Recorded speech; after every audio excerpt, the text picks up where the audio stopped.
off the rails, of course, is when I asked, or you had a Polish journalist who asked a question, the president answered it, and then I answered it, and then something about my answer just really set Zelensky off. So then he came at me, so you're blaming yourself. and then I went back at him, right. And what I tried to do originally was actually try to diffuse the situation a little bit, because I'm like, we're having this meeting. Obviously, there are 100 television cameras here.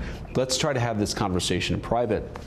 And then the president, as we kept on going back and forth, I tried again to say, well, maybe we should have this conversation in private. And the president was like, nope, actually, I don't want to have it in private anymore. I want to have this actual conversation in public for the American people to see. And I do think that there was just a certain sense of, there was a lack of respect. There was a certain sense of entitlement. And most importantly, look, we can look past all of that stuff, but the president has set a very clear goal for his administration. He wants the killing to stop.